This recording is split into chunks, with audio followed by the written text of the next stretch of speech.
Un.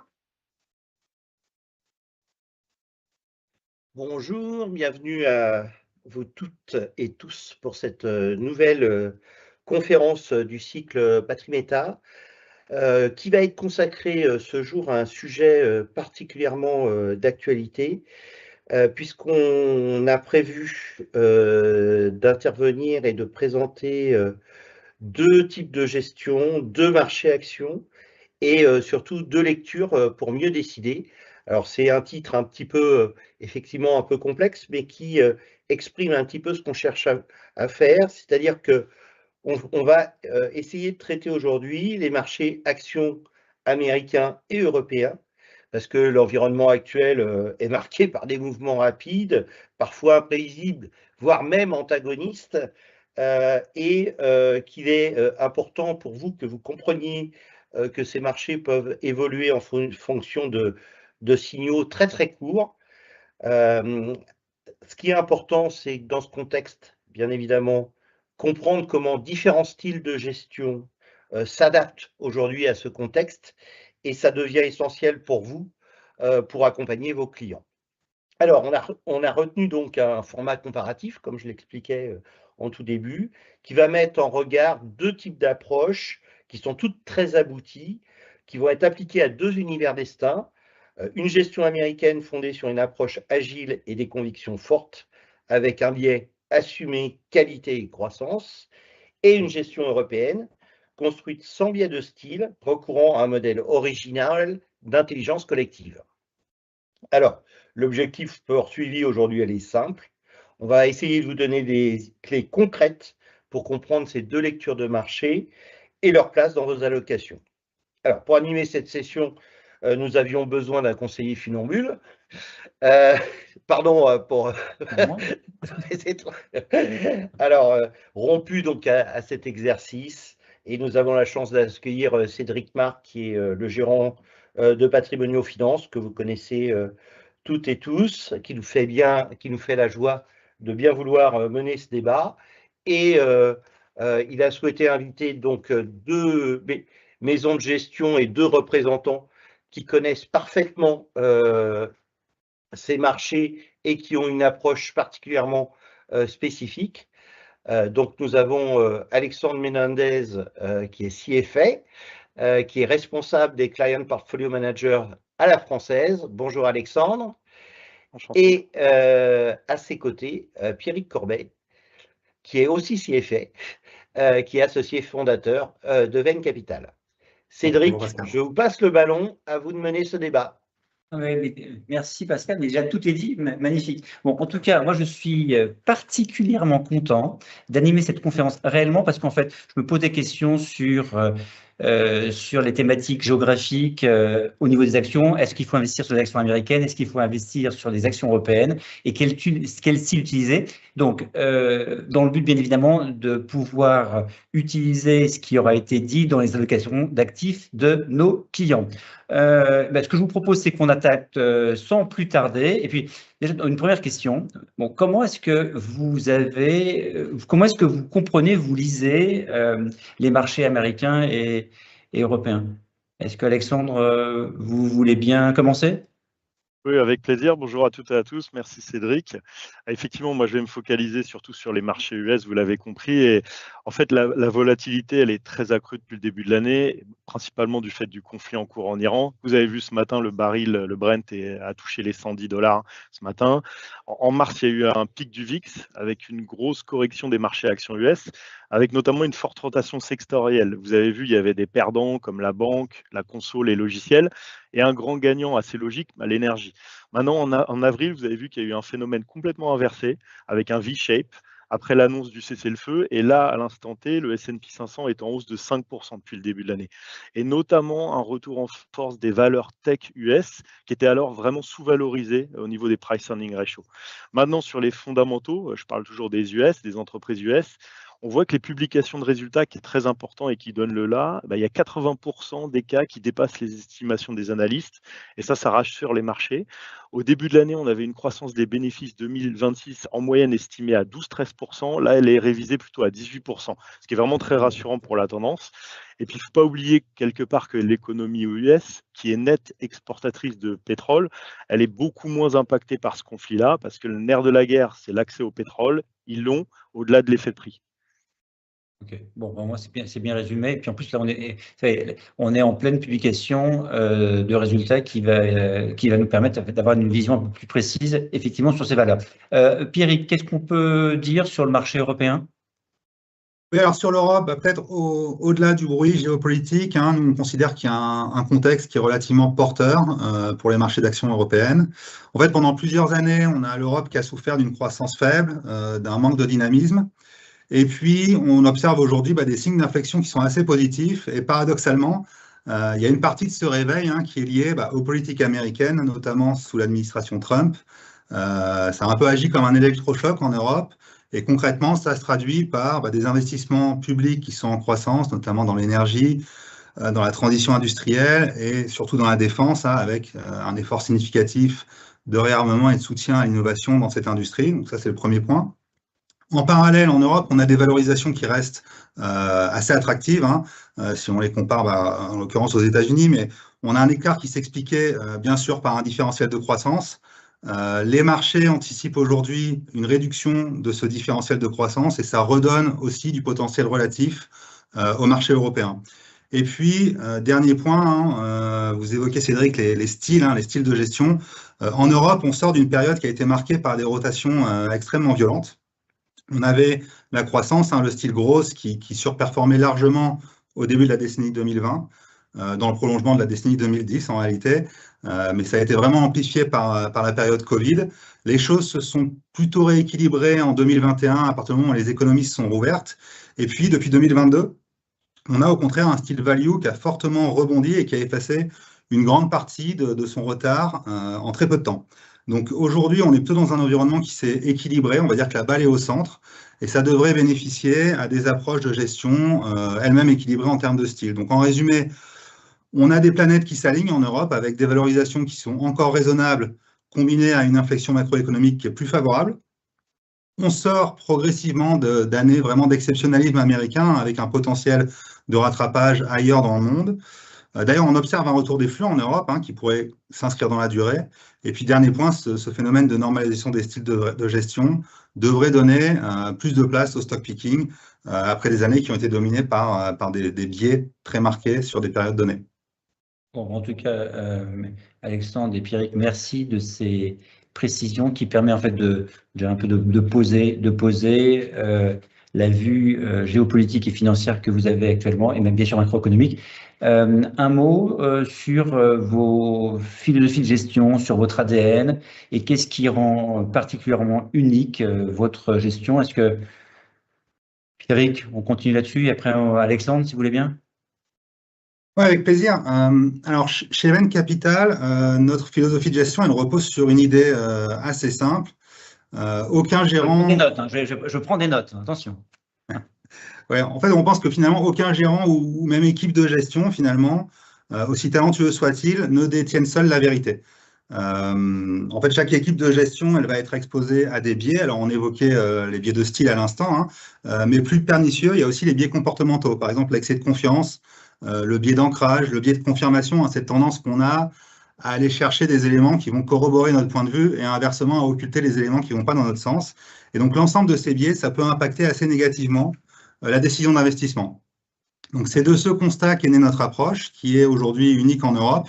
On a baptisé cette approche collective alpha, parce qu'en fait, elle vise à aller capter le meilleur de la gestion active, c'est-à-dire des convictions fortes, identifiées pour des raisons fondamentales, mais tout en corrigeant les nombreux biais que j'évoquais précédemment. L'idée, c'est simple, c'est qu'on ne va pas investir sur une idée isolée, mais sur des idées validées indépendamment par plusieurs gérants de qualité. Si on essaie d'illustrer le rationnel de l'approche en transposant ça à la vie de tous les jours, imaginons que vous alliez voir votre médecin, il vous pose un diagnostic qui peut être important. Naturellement, vous allez avoir envie de challenger ce diagnostic en cherchant un deuxième, un troisième avis. Si l'ensemble des diagnostics convergent, vous allez conclure qu'en effet, le diagnostic initial était bon. À l'inverse, si vous avez des diagnostics qui divergent, vous allez continuer à creuser. Nous, on applique vraiment cette logique à l'investissement en cherchant à investir sur les plus fortes convictions communes d'un panel de gérants qui ont des track records éprouvés.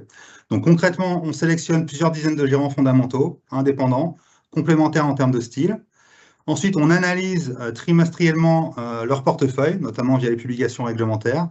Et puis, grâce à un outil propriétaire, on va faire émerger les plus fortes convictions communes de ces gérants, c'est-à-dire les valeurs qui sont détenues simultanément, pour des points importants, par plusieurs de ces gérants de qualité. Donc, ce qui, au final, à partir de là, on va construire un portefeuille qui va être équipondéré sur 30 valeurs et on va le rééquilibrer trimestriellement. D'accord, donc 3,33 sur chacune des valeurs et rééquilibrer tous les trimestres. D'accord. Exactement. Et ce qui va rendre donc, notre approche, pour conclure finalement, particulièrement différenciante, c'est qu'elle permet d'éviter la dépendance à un gérant star, d'aller lisser les biais individuels que j'évoquais, et puis surtout finalement de transformer une multitude de convictions individuelles en une décision d'investissement structurée et disciplinée. Et là où beaucoup d'approches reposent souvent sur une vision unique, la nôtre, elle consiste à organiser la confrontation de points de vue pour essayer d'en extraire le meilleur. Donc vous, ce que je retiens empirique, c'est le collectif et le collectif, et c'est ce qui permet effectivement, je dirais, d'être plus confortable dans le choix des achats. Alexandre, comment ça se passe chez vous? Est-ce que j'ai l'impression que la vision est un petit peu différente? Est-ce que vous voulez bien nous expliquer votre philosophie de gestion? Oui, il y a des similarités aussi dans le sens où je suis assez d'accord sur la lecture d'être assez pragmatique, d'avoir des convictions et d'éviter les grands biais du gérant qui sont parfois justement négatifs. Mais dans notre cas, justement, c'est vraiment une gestion de conviction, ce qui est très important pour la gestion active. Donc, on vise à surperformer le S&P 500. Et notre force, clairement assumée, c'est plutôt dans la sélection des titres plutôt que des fortes stratégies d'allocation sur les secteurs. Historiquement, on a fait 2/3 de l'alpha au sein des secteurs en sélectionnant les bons titres. Donc, on se dit agile, justement, pour ne pas avoir de grands biais sur les secteurs, et on qualifie notre approche de blend. On a un biais, par contre, assumé, qualité-croissance, parce qu'on pense que sur le long terme, ça donne de la meilleure performance. Sur votre question du point unique et ce qui nous différencie, on le voit auprès de tous nos investisseurs, c'est l'utilisation de manière pragmatique de 2 outils propriétaires qu'on a développés depuis presque 20 ans, qui nous permettent de sélectionner les valeurs. Il y a un outil qu'on appelle Radar, qui va classer les entreprises du S&P 500 de 1 à 500, et on va regarder 7 critères équipondérés. On va regarder mensuellement ce classement, mais aussi la dynamique pour avoir des nouvelles idées. Et le deuxième outil, c'est un outil de valo qui est un modèle DCF sur de multiples horizons. C'est très important de regarder la valo, la fair value sur 1, 3 et 5 ans et non pas sur un horizon. Et donc, on va s'aider de ces 2 outils très pragmatiques de manière froide pour justement, on va combiner ça avec bien sûr de l'analyse fondamentale des gérants, de la recherche interne et externe, mais ces 2 outils vont piloter nos choix. Et donc, pour résumer la philosophie, c'est gestion pragmatique fondamentale. Et il y a un objectif clair, et je rejoins un peu Pierrick là-dessus, c'est nous, on essaie d'éviter de tomber amoureux d'une valeur. Et c'est le plus dur pour un gérant, de se dire de revenir toujours sur la même valeur parce que les 5 dernières années, elle a bien performé. Nos outils permettent, par exemple, quand la valo est devenue fair value, de sortir de la valeur alors qu'on aime les fondamentaux. Mais c'est aussi pourquoi ces outils froids, et ils nous aident énormément dans la prise de décision. Ok. Donc, ce que je comprends, en fait, c'est que votre style de gestion permet de naviguer à court terme, tout en mettant en valeur les tendances de fond. Exactement. Donc, est-ce qu'on peut creuser un petit peu plus dans ce schéma? Parce que moi, j'ai le sentiment aujourd'hui qu'effectivement, on est dans l'ère du court-termiste, ça c'est évident. Les réactions diverses et variées à court terme, et on oublie souvent que une entreprise, ça vaut quoi? Ça vaut ses cash flows futurs, et ça dépend aussi des niveaux, aussi des taux d'intérêt, et sa croissance bénéficiaire. Alexandre, on peut creuser encore un petit peu plus là-dessus, et après je repose la même question sur la Pierrick. Oui, bien sûr. Ouais. Et Cédric, comme vous l'avez dit, en fait, là, il y a une forte volatilité, mais nous, on pense que justement, c'est très propice à la gestion active, d'essayer de surperformer un indice, parce que c'est dans ces phases-là, justement, qu'on peut faire des vrais choix. Et justement, pour être concret, lors de la correction en mars, pour nous, notre outil de valorisation a montré que au niveau de l'outil de classement, les entreprises avaient des fondamentaux exceptionnels, donc très bien classés. Et notre outil de valo nous a dit, warning, il y a des super points d'entrée, justement. Alors, on peut appeler ça du court terme, mais c'est surtout notre outil de valo qui nous dit, là, Nvidia est intéressante, Microsoft est intéressante, et on aime les fondamentaux. Donc, on va combiner cet aspect outil froid qui va nous dire, dans cet outil de valo notamment, c'est le moment de re-rentrer dans Microsoft, dans Nvidia, et c'est ce qu'on a fait typiquement en mars. Et vous voyez, aujourd'hui, Nvidia est à plus de 210 $. Donc voilà, on va essayer d'être froid dans l'analyse. Il y a le côté fondamental, classement fondamental, mais aussi valo froid grâce à cet outil.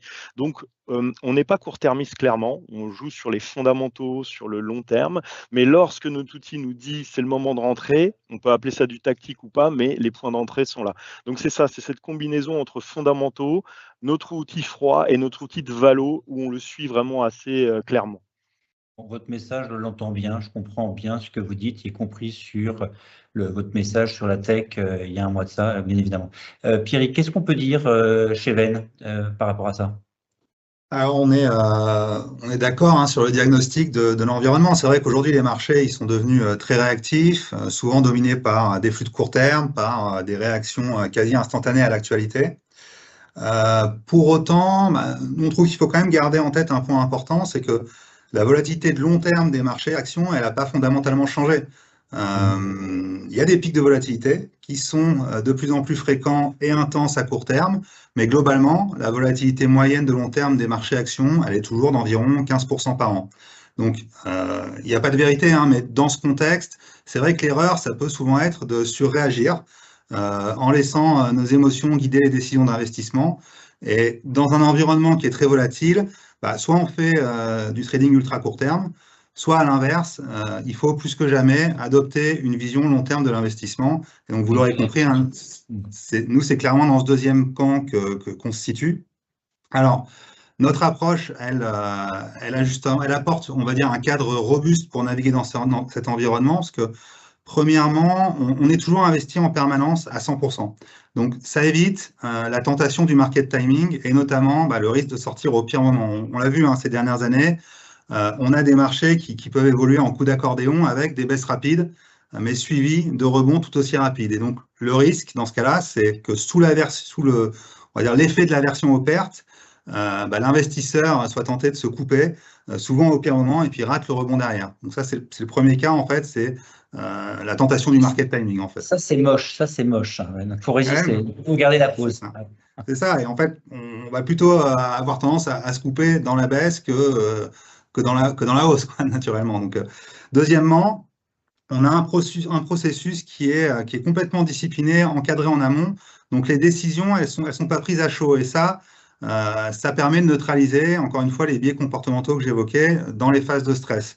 Le fait d'avoir une méthodologie systématique. Et puis, troisièmement, comme on n'a pas de biais de style marqué, qu'on s'appuie sur un panel de gérants qui est diversifié, on a un portefeuille qui est naturellement équilibré, qui a une approche blend. Et ça permet d'amortir les rotations qui sont parfois très violentes, encore une fois, entre les styles value et les styles croissance. Donc, au final, on ne sera clairement pas en tête des classements sur une année donnée quand il y a un style qui caracole en tête. On vise à délivrer une performance qui soit régulière dans le temps, avec moins de dépendance à un environnement de marché spécifique. Et donc, pour conclure sur ce point, dans un environnement de marché qui est très bruité à court terme, notre force, ça va plutôt de rester discipliné, diversifié et d'être résolument orienté long terme. Donc du fonds de portefeuille et vous assumez les Exactement. portefeuille. Bon, c'est bien ça. C'est bien. Je pense avoir tout compris dans vos réponses effectives. Alexandre, comment est-ce que votre process arrive à faire de la perf finalement en fait? Comment est-ce que vous transformez à travers votre processus de gestion de la performance et comment est-ce que vous dénichez les opportunités? Ouais, c'est vrai que depuis le lancement, là, depuis 4 ans, presque chaque année, on a réussi à surperformer le S&P 500, ce qui est assez rare. Et c'est vrai, comme je vous l'avais dit, c'est vraiment notre force, c'est la sélection de titres.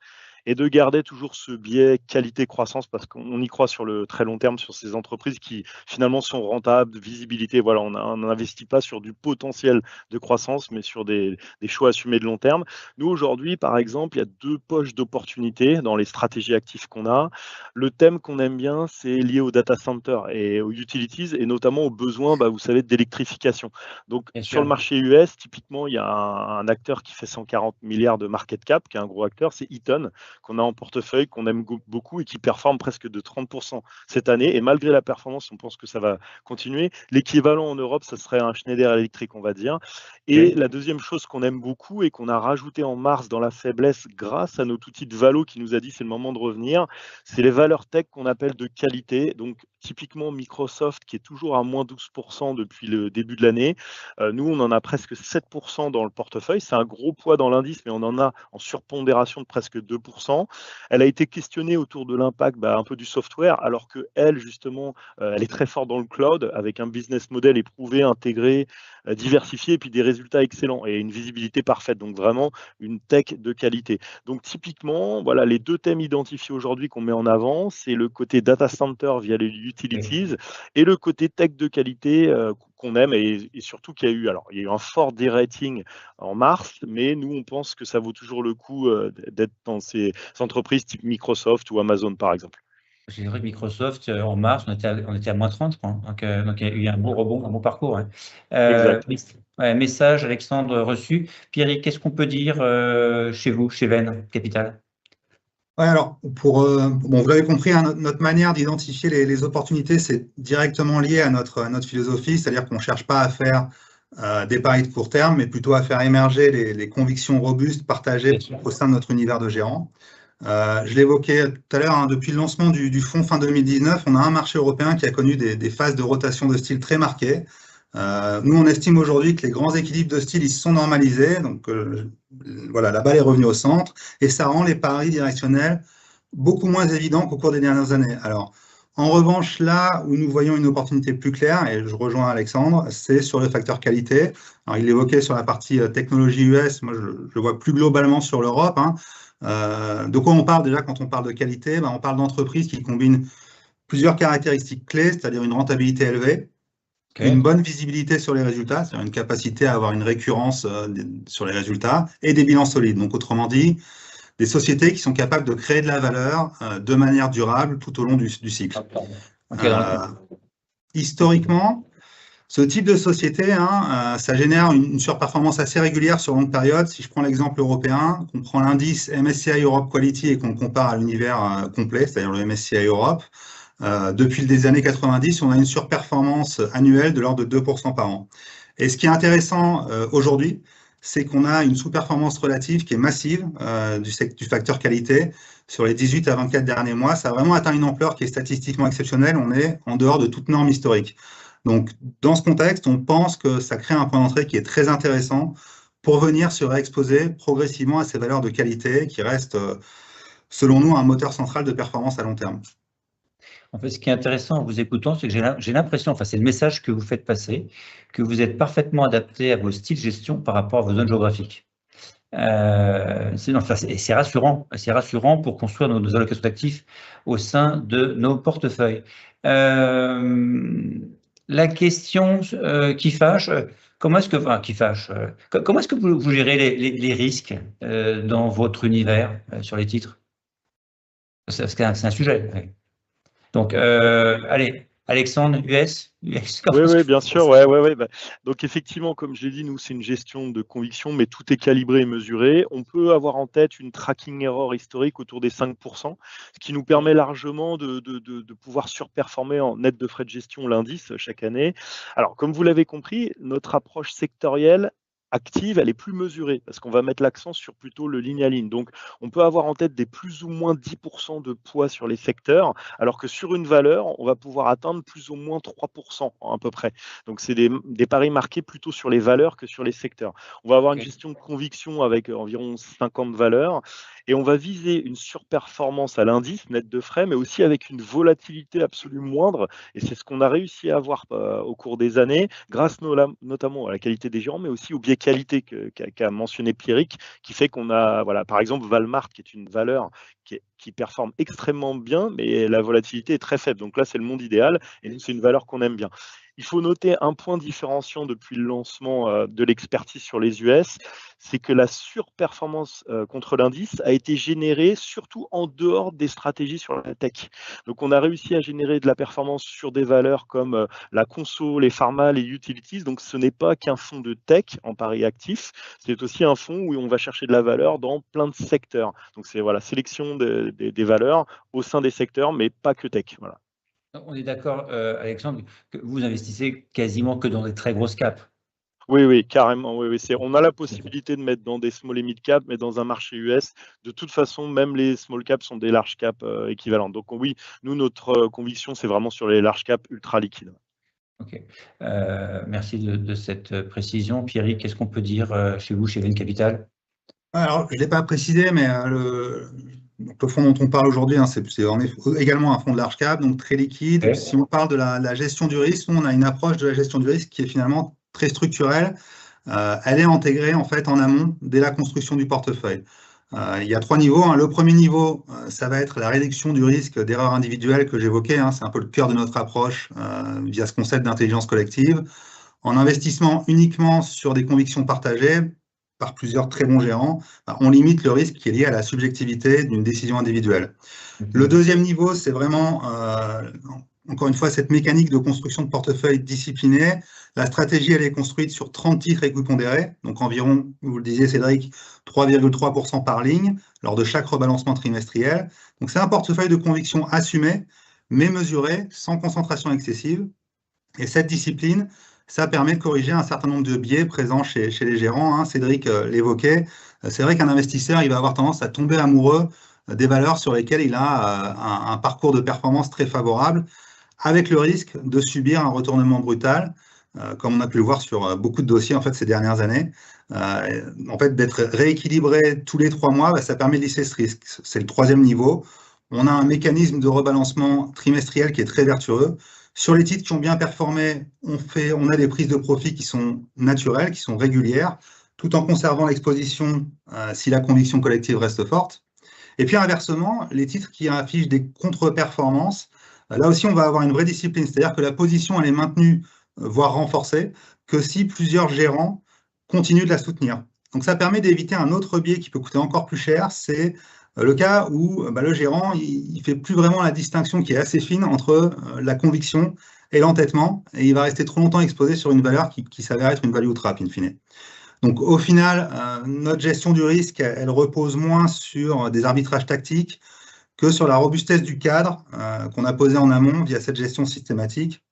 Et on cherche à maîtriser non seulement les risques de marché, mais surtout en fait, les risques liés au comportement d'investissement qui sont souvent les plus destructeurs de valeur. Bon, c'est vrai que votre méthode très régulière de rebalancement trimestriel, ouais, j'entends bien le message, ça permet effectivement d'être méthodique, de ne pas s'attacher à une valeur, c'est l'intelligence collective. Ok. Je trouve que c'est très rassurant aujourd'hui et de surcroît en Europe. Qu'est-ce que vous mettez actuellement, vous, en tête de gondole dans vos fonds? Parce que là, on a parlé de macro, de risque, d'opportunités, de philosophie. Quel est le fonds qui représente le mieux votre philosophie actuellement, Alexandre? Moi, sur l'environnement USA, nous, on a un fonds flagship qui est CMAM Conviction USA, qui a été lancé il y a 4 ans. CMAM, d'accord, oui, CMAM. Conviction USA, ouais. Okay. Et il faut savoir qu'il est né d'un autre track record qui est un fonds euro qui a plus de 20 ans d'expertise, mais c'est géré par la même équipe.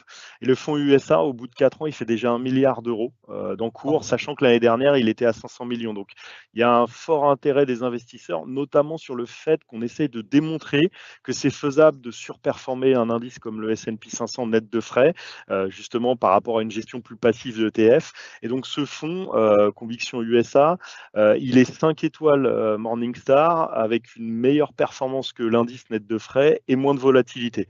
Et comme vous l'avez compris, oui, on essaie de, en fait, c'est le même processus de gestion depuis 20 ans, appliqué à l'univers USA depuis 4 ans.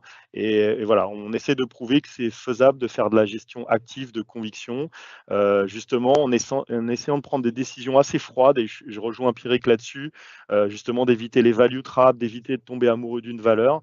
Et voilà. Et aussi, la performance est faite, vous l'avez compris, non pas que des choix sectoriels très forts et assumés, mais plutôt au sein des secteurs, pas que de la tech, justement.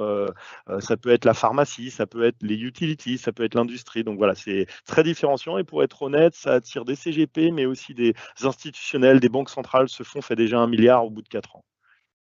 Bravo, respect, super. Pierrick, qu'est-ce que vous mettez chez Venn Capital en avant comme stratégie sur la partie européenne? Alors, ça va être simple, parce qu'en fait, chez Venn Capital, on est une petite société, donc on a un seul fonds qui existe sur l'Europe et qu'on met en avant aujourd'hui, et donc c'est vraiment le reflet de notre stratégie et de nos convictions. Le fonds s'appelle ADS Venn Collective Alpha Europe. Redites lentement, donc ADS. ADS Venn Collective Alpha Europe. Ok. C'est un fonds qui a été créé à notre lancement. Il a été lancé en 2019 en partenariat avec Arkea Asset Management, et donc il a désormais 6 ans de track record et un encours de 90 millions d'euros.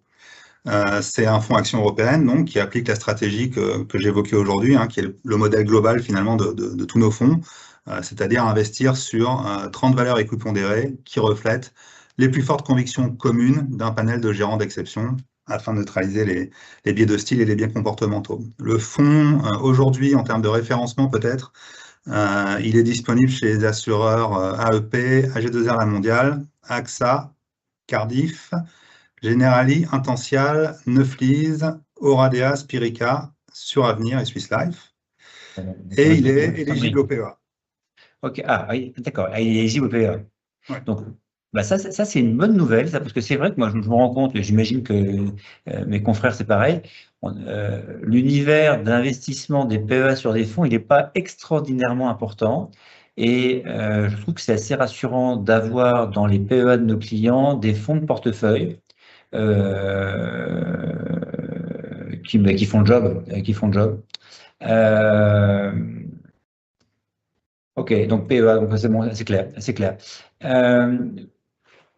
Comment est-ce que peut-être un mot dire, oui, Alexandre, puisque Pierrick a parlé de tout ce qui était référencement, est-ce que ça, vous savez où est référencé votre fonds dans toutes les bonnes plateformes, pareil? Oui, la plupart des plateformes, et puis vous avez toutes les informations effectivement sur le site de Patrimeta. Oui, ils sont conviction USA et sur la plupart des plateformes classiques. Okay, bon, ça je demanderai à Pascal après, qui nous montre où est-ce qu'on va retrouver l'info, s'il veut bien. Finalement, en fait, pour conclure, comment est-ce que vos produits s'intègrent dans les allocations des CGP, et selon vous, quel profil d'investisseur est le plus adapté? Alors, j'ai mon idée de ce que j'ai entendu, mais j'aimerais bien entendre la vôtre. Donc, Alexandre? Ouais, tout simplement, vous l'avez compris, c'est un fonds de conviction sur la zone US, donc qui cherche à surperformer le S&P 500. Moi, je ne vais pas vous dire que le marché va monter ou va baisser, vous voyez à quel point c'est volatile, voilà. Mais par contre, c'est un très bon véhicule si vous cherchez à vous exposer au marché actions US. On essaie de prouver et de démontrer que c'est possible de faire mieux qu'un ETF et la gestion passive. Et voilà, donc c'est vraiment si vous souhaitez vous exposer sur le long terme à un marché actions US, CMM Conviction USA est le véhicule parfait. Voilà, c'est ça mon message, tout simplement. Bon, Alexandre, message entendu, c'est très clair, puisque comme ça m'a permis de faire la conclusion. À ma place, magnifique. Pierrick, pour qui, quel profil selon vous? Alors, la réponse finalement, c'est assez simple. Le fonds, donc ADS Venn Collective Alpha Europe, la vocation, c'est d'être une brique pure, cœur de portefeuille pour les CGP ou les investisseurs qui souhaitent s'exposer aux actions européennes. Donc, L'avantage, c'est que c'est une stratégie qui est lisible, qui est transparente, qui est facile à expliquer au client final et qui est différenciante. Concrètement, donc, le fonds il est investi en permanence à 100%, donc ça aussi, ça permet de maîtriser pleinement son allocation action sans dépendre d'arbitrages tactiques qui sont parfois difficiles à anticiper. Et puis par ailleurs, j'évoquais le positionnement très équilibré, très blend, qui fait que l'investisseur il n'a pas à se préoccuper d'allocation entre les styles croissance, value, se demander est-ce que je suis tout sur le rouge, tout sur le noir. Ça simplifie considérablement la construction d'allocation dans un environnement où les rotations, encore une fois, elles sont brutales. Donc en pratique, ça en fait une solution adaptée comme socle Action Europe dans une allocation diversifiée. Pour des clients qui cherchent une exposition action disciplinée, robuste, et le plus important, avec un horizon d'investissement qui soit quand même long terme. Bon, eh bien, une fois n'est pas coutume, je ne ferai pas une longue conclusion. Donc, ce que j'entends, c'est que marché américain, un fonds opportuniste, gestion long terme, qui fait le job dans un marché qui peut être considéré pour nous, investisseurs français, comme satellite, mais qui l'est en fait de moins en moins. Donc, ça, c'est le fonds d'Alexandre. Alexandre, redites-moi lentement le nom du fonds. C'est CMAM, Conviction USA. Ok, bon, ça c'est clair. Et pour Pierrick de chez Venn Capital, on a clairement un fonds de portefeuille, on s'appuie sur l'intelligence collective, 30 valeurs équipondérées, rebalancement tous les trimestres en fonds de portefeuille. Et ce qui est une bonne information, je trouve, c'est qu'il est JOPEA. Donc ça nous retire une épine du pied dans la sélection des fonds. Merci sincèrement de votre contribution. Je trouve qu'en plus qu'on a été plutôt court puisqu'on est en avance sur le délai, ce qui va nous permettre peut-être à Pascal, s'il veut bien, de nous expliquer où est-ce qu'on peut avoir ces informations sur le site Patrimeta. Merci Cédric. Je vais essayer de vous montrer ça d'une façon, si la technique ne me lâche pas. C'est toujours l'enjeu. Donc, pas de souci, on est en avance. Voilà. Donc, je pars petit écran. Donc, je pense que vous arrivez sur la page d'accueil de Patrimeta que vous connaissez assez bien aujourd'hui. Parmi les fenêtres et puis les écrans, vous savez, Patrimeta, c'est un peu Netflix. Donc, vous avez des petites fenêtres qui vous permettent d'accéder directement aux rubriques qui vous intéressent. Donc, lorsqu'on regarde, on va sur les exposants Patrimeta, et notamment sur la partie société de gestion. Pour retrouver la Française et Venn Capital, c'est assez simple. Moi, je les ai mis comme des sociétés de gestion préférées. Et donc, il suffit que j'appuie sur mon petit cœur et je vais retrouver à la fois Venn Capital et la Française. Si je vais sur Venn Capital, effectivement, vous allez trouver à la fois l'équipe qui est capable de vous renseigner, ainsi que un agent conversationnel qui est… Le fameux Gabriel. Voilà. Et puis, lorsqu'on cherche à retrouver le portefeuille dont Pierrick a parlé, il suffit de cliquer sur le kakémono.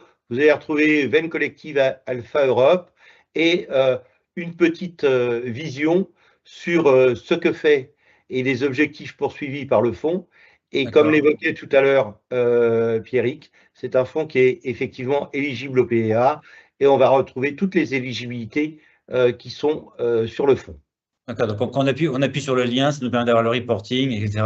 Comment voilà, ça se passe chez la Française ? Française directement toutes les informations sur le produit. Okay. Si vous pouvez regarder une chose sur la Française, est-ce que ça marche aussi bien sur la Française ? Sur la Française, c'est strictement identique dans le fonctionnement.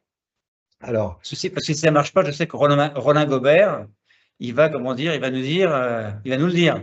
Ah non, Romain n'aura rien à dire. Donc, vous voyez effectivement, lorsqu'on clique sur la partie produit, on va retrouver tout de suite CMAM Conviction USA. Super. Avec à l'identique les informations qui sont nécessaires. Là aussi, vous avez la possibilité d'aller directement sur le site de CM et à ce moment-là, retrouver l'ensemble des informations qui sont utiles au fond. La même fonctionnalité existe bien sûr sur Venn. Et puis, ce que vous allez retrouver, bien sûr, sur la plateforme, puisqu'elle est mise à jour hebdomadairement. C'est toute l'actualité qui est mise à jour par les équipes des sociétés de gestion. Et vous allez retrouver notamment les interviews, les présentations. Et si vous cherchez à avoir des informations plus complètes sur le marché US, bah, vous voyez, vous avez les analyses de marché qui sont associées. Vous retrouvez exactement les mêmes choses sur Venn Capital. Voilà pour cette petite présentation très rapide qui vous permet effectivement d'aller chercher l'information d'une façon assez simple, en sachant que vous avez toujours l'agent conversationnel qui vous permet d'aller chercher du contenu quand vous avez besoin de préparer un rendez-vous avec un de vos clients. Non, et je trouve, Pascal, Patrimeta, je trouve ça intéressant parce que nous, en tant que CGP, ça nous fait gagner du temps. Quand on a une idée, quand on cherche une info, etc., grâce à l'agent conversationnel et puis à toutes les informations de chacun des partenaires, bah on a un seul lieu à avoir l'information requise et ça nous fait gagner beaucoup de temps, sincèrement. Est-ce que Pascal, il y a eu des questions? Je suis en train de regarder parallèlement. Donc voilà, je suis en train de rechercher. Alors, qu'est-ce que j'ai comme question? Alors, je vais essayer de les résumer. Alors, j'ai une question pour Alexandre. Oula. Alexandre, pouvez-vous nous donner des exemples de ces 7 critères que vous utilisez dans votre modèle interne de classement des entreprises? Manifestement, c'est quelqu'un qui connaît bien votre produit.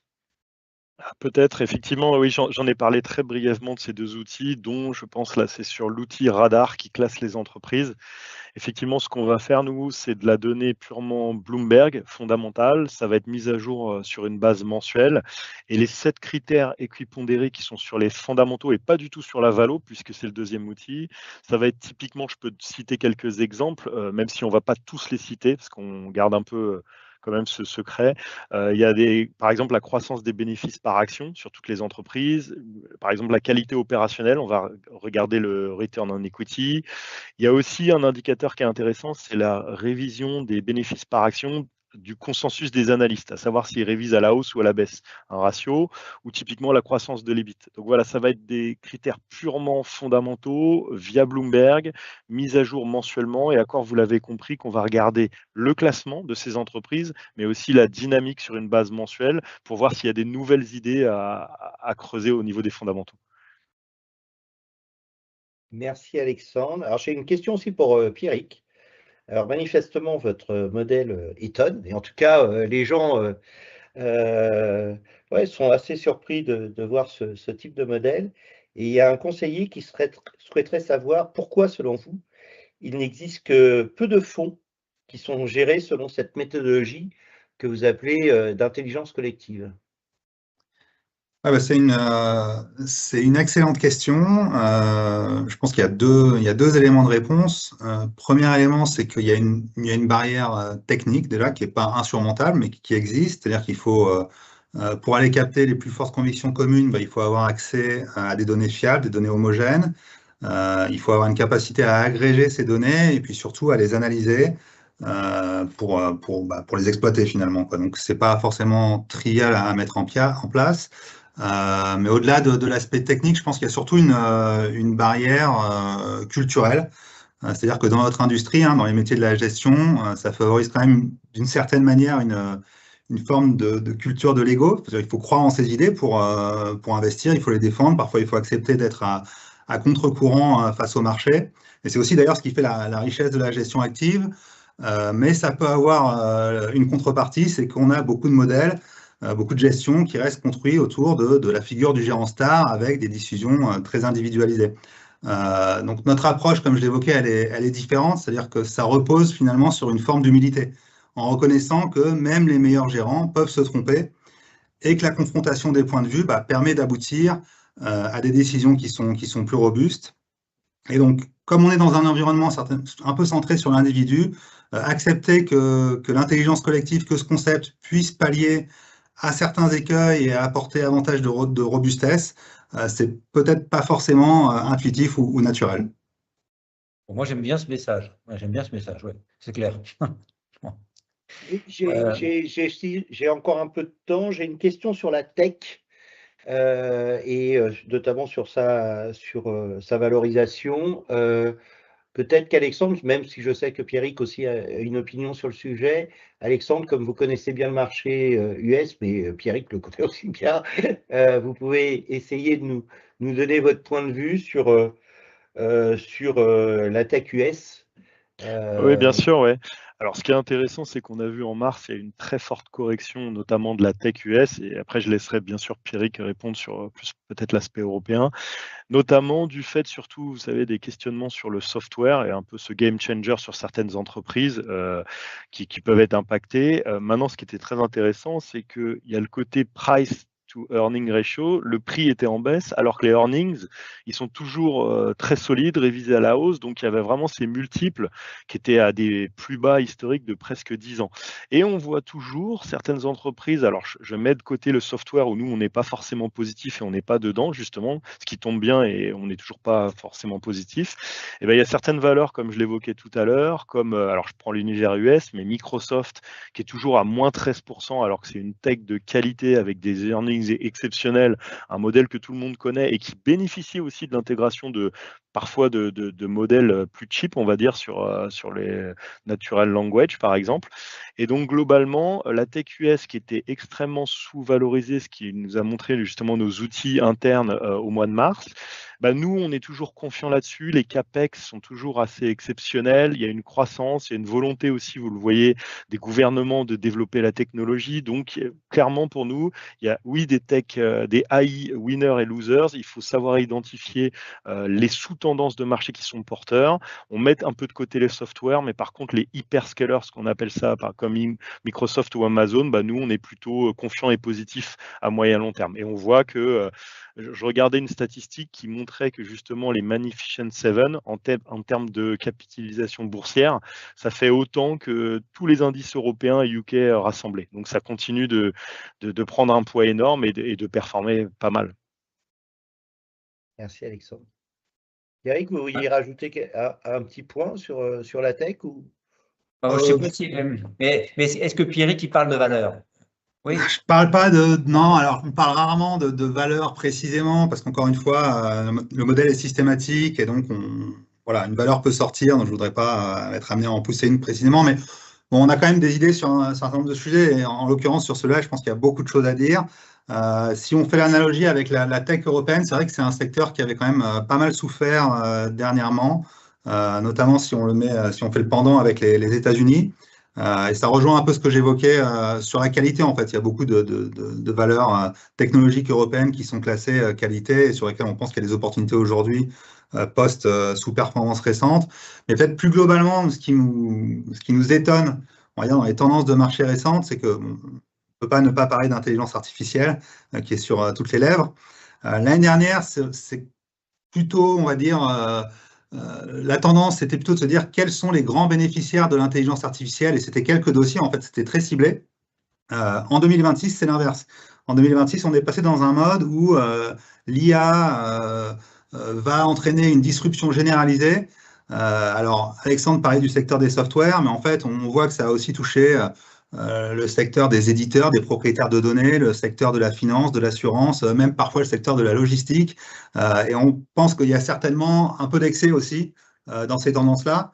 Je pense que l'IA, c'est très clairement une révolution industrielle et ça va peut-être disrupter certains acteurs, mais je pense que globalement, au sein de l'économie, ça va sûrement apporter beaucoup à énormément d'acteurs en créant des gains de productivité, des hausses des marges, ce genre de choses. Donc, on n'est pas forcément dans ce biais très négatif de lecture de l'impact de l'IA sur l'ensemble de l'économie.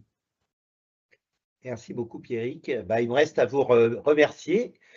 D'abord, Cédric, pour l'animation funambuliste de cette conférence qui a été, je pense qu'il y avait beaucoup d'intérêt, d'une part parce que c'est deux marchés qui sont clés et d'autre part parce que on avait cette chance de confronter deux approches particulièrement différentes mais qui ont toute leur place au cœur des portefeuilles pour vos clients.